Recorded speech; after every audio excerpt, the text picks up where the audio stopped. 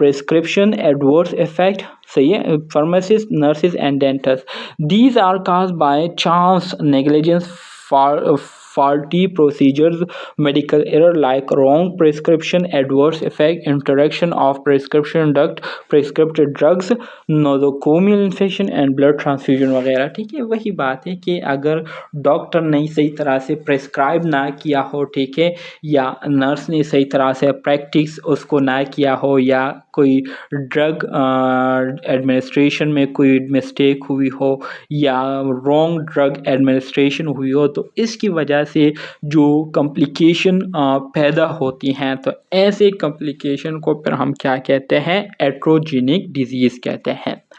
इसके अलावा जो है हमारे साथ न्यूट्रिशनल डिजीज़ है, तो ग़िज़ा की किल्लत की वजह से मुख्तलिफ़ किस्म की जो बीमारियों का सामना हमें करना पड़ता है, जैसे कि ख्वाशिख़ोर डिजीज़ हो गई, ठीक है, या एनीमिया हो गया, ठीक है, या आयरन डिफिशिएंसी हो गई।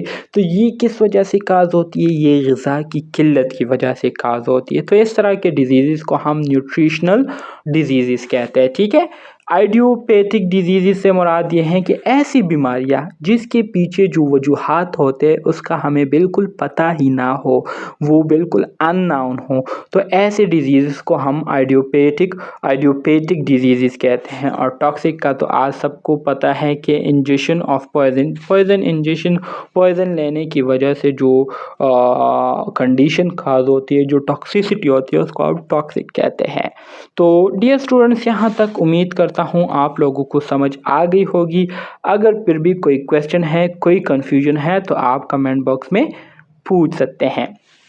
अच्छा जी डियर स्टूडेंट्स, अब हम आ जाते हैं बेसिक मैकेनिज़्म ऑफ डिज़ीज़ की तरफ, कि हमारे साथ जो मुख्तलिफ़ किस्म की डिजीज़ है, ठीक है, इसका मैकेनिज़्म क्या होता है। तो मुख्तलिफ़ तरीक़ों के ज़रिए जो है ना हमारे बॉडी के जो फंक्शन है वो एबनॉर्मल हो जाते हैं, उसमें ख़राबी आ जाती है, उसमें डिस्टर्बेंस आ जाती है। बेसिकली हमारे साथ 4 मैकेनिज़्म है जिसके ज़रिए जो है ना डिज़ीज़ काज होती है। इसमें पहले नंबर पर हमारे साथ आता है न्यूरल मैकेनिज़्म। न्यूरल मैकेनिज़्म से मुराद ये है कि ये वो मैकेनिज़्म होता है जिसमें हमारा जो सेंट्रल नर्वस सिस्टम है वो इन्वॉल्व होते हैं। ठीक है, हमारे सेंट्रल नर्वस सिस्टम के जो फंक्शन है वो एबनॉर्मल हो जाते हैं, वो नॉर्मली बिहेव करना छोड़ जाती हैं, जिसकी वजह से डिज़ीज़ काज हो जाता है। ठीक है, तो न्यूरल मैकेनिज़्म ये हमारे साथ एक मैकेनिज़्म है। ह्यूमोरल मैकेनिज़्म से मुराद ये वो मैकेनिज़्म होता है जिसमें बज़ाते ख़ुद हमारा इम्यून सिस्टम इन्वॉल्व होता है, और इम्यून सिस्टम में हमारे साथ मुख्तलिफ़ किस्म के जो हमारे साथ जो इम्यून डिफेंस सेल्स होते हैं, ठीक है, जैसे कि हमारे साथ इंटरफेरॉन्स हो गए, इंटरल्यूकिन हो गए, ठीक है, इसी तरह से साइटोटॉक्सिक सेल्स हो गए, बी सेल्स हो गए, टी हेल्पर सेल्स हो गए, बी हेल्पर सेल्स हो गए। ठीक है, तो ये मुख्तलिफ सेल्स आ जाते हैं, सेलुलर मैकेनिज़्म आ जाता है, और मोलिकुलर मैकेनिज़्म। तो ये मुख्तलिफ मैकेनिज़्म हैं जिसके ज़रिए डिज़ीज़ क्या होती है, वो पैदा होती हैं। तो यहाँ पर अगर हम पहली बात करें न्यूरल मैकेनिज़्म की, तो न्यूरल मैकेनिज़्म तो ऑलरेडी मैंने बताया कि neural system plays a central role in regulating the entire life activities. Already आपको पता है कि आपके सेंट्रल नर्वस सिस्टम में 2 मेन चीज़ें हैं, एक आपका ब्रेन, दूसरा आपका स्पाइनल कॉर्ड। ब्रेन जो है ये हमारे साथ मास्टर ऑर्गन है आपकी पूरी बॉडी का, जो कि आपकी तमाम बॉडी के जो एक्टिविटीज़ है उसको क्या करती है, रेगुलेट करती है। Therefore, the diseases in the central nervous system will definitely act the corresponding peripheral system। इसी तरह से अगर सेंट्रल नर्वस सिस्टम में किसी किस्म की डिजीज़ जो है वो होती है, किसी किस्म के डिसऑर्डर जो है वो काज होती है, तो उसकी वजह से उसके जो असरात है वो हमारे जो पेरिफेरल सिस्टम है उस पर पड़ते हैं। ठीक है, इसी तरह से neural mechanism are structure such as neuron, neural circuit and region of the brain. ठीक है, इसमें आपके पास neuron, neural circuit, region of the brain, ये सारी चीज़ें आ जाती हैं। They are also substances such as neurotransmitters and hormones. Neural mechanism are regulate aggression. ठीक है, and examples include the limbic system, serotonin and testosterone. मतलब यह है कि सेंट्रल नर्वस सिस्टम के साथ हमारे साथ जो दूसरे न्यूरॉन्स हो गए, ठीक है, जो कि नर्व इम्पल्स के तौर पर रोल प्ले करते हैं।